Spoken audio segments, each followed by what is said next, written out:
दिन राजा अपने कक्ष में परेशान बैठे हुए थे। तभी रानी सुभद्रा वहां आ जाती है। महाराज, आप बहुत परेशान लग रहे हैं। महारानी, अब आप ही बताइए मैं क्या करूं। राजकुमारी को कोई भी लड़का पसंद नहीं आता। अब उनकी उम्र भी हो गई है। महाराज, आप इतने परेशान ना होइए। हमारी राजकुमारी बहुत समझदार है। उन्हें पता है कि उनके लिए क्या सही है और क्या गलत। लेकिन महारानी, उन्हें राजकुमार पसंद ही नहीं आता। अब मैं अपनी पसंद के किसी राजकुमार से उनका विवाह करवा दूंगा। नहीं नहीं महाराज, ऐसा गजब मत करना। जब हमारी राजकुमारी को कोई लड़का पसंद आ जाएगा तब वो खुद ही आपको शादी के बारे में कह देंगे। और अगर आपको उनकी ज्यादा ही फिक्र हो रही है तो आप खुद उनसे बात कर लेना। ठीक है महारानी जी, मैं कल ही राजकुमारी से बात करूंगा।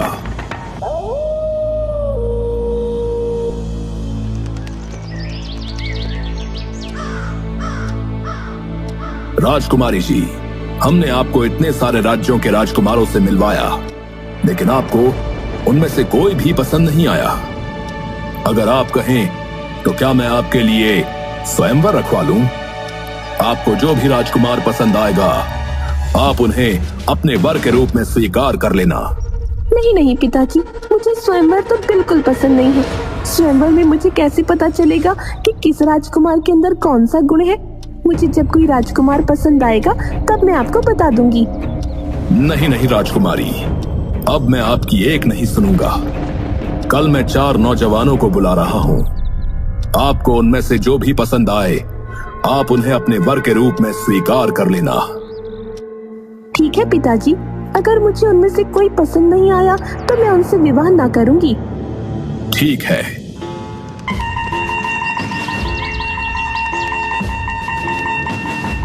राजकुमारी, ये देखिए, ये हैं 4 राजकुमार। अच्छा, लेकिन इनमें ऐसी क्या विशेषताएं हैं जो मैं उनसे विवाह करने के लिए राजी हो जाऊं? बताइए कि आप में क्या विशेषताएं हैं। महाराज, मैं कपड़ा बेचकर जितना भी धन कमाता हूँ उसका एक हिस्सा मैं देवताओं को चढ़ाता हूँ।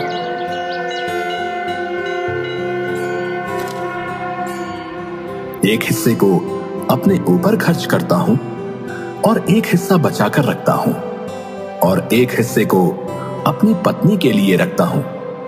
और ये कला सिर्फ मुझे ही पता है। अगर तुम इनसे शादी करोगी तो तुम्हें कभी भी पैसे की तंगी नहीं देखनी पड़ेगी। हाँ, अब आप बताइए कि आप में क्या गुण है। महाराज, मैं सभी पशु पक्षियों की बोली जानता हूं। मैं किसी भी पशु पक्षी की बोली आपको सुना सकता हूं और समझ भी सकता हूं। महाराज, मुझे सारे वेदों, उपनिषदों और पुराणों का ज्ञान है। अगर आप चाहें तो आप मुझसे कुछ भी पूछ सकते हैं। अभी उसकी आवश्यकता नहीं है। समय आने पर हम आपकी परीक्षा लेंगे। हाँ बताइए, तुम में ऐसा क्या खास गुण है जो मेरी बेटी तुमसे विवाह करे। महाराज, पशुओं की आवाज निकालना कोई बड़ी बात नहीं और वेद उपनिषदों का ज्ञान भी बहुतों के पास होता है। और पैसों को कैसे और कहां खर्च करना है ये भी बहुत सारे लोग जानते हैं।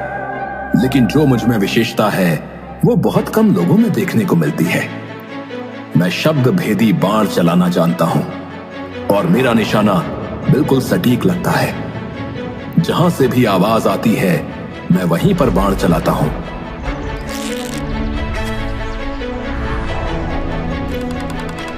और मेरा निशाना आज तक नहीं चुका।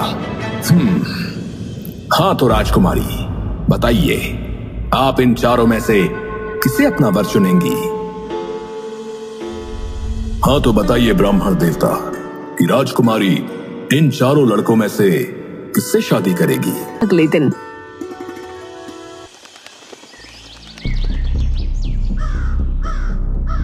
राजकुमारी, आपने कहा था कि आप आज बताएंगी कि आप इन 4 में से किसे अपना वर चुनेंगी। जी पिताजी, मैंने अपना वर चुन लिया है। पिताजी, जो पहले प्रतिद्वंद्वी है वो शिल्पी है। जो पशुओं की भाषा जानता है वो ज्ञानी है। जिन्हें पुराणों का ज्ञान है वह ब्राह्मण है। पर जो शब्द भेदी बाण चलाना जानते हैं वो एक क्षत्रिय है, तो एक क्षत्रांगिनी का विवाह भी क्षत्रिय से होना चाहिए। राजा अपनी पुत्री की बुद्धिमत्ता को देखकर बहुत खुश हो जाते हैं और उनका विवाह चौथे लड़के यानी जो क्षत्रिय था उनसे करवा देते हैं।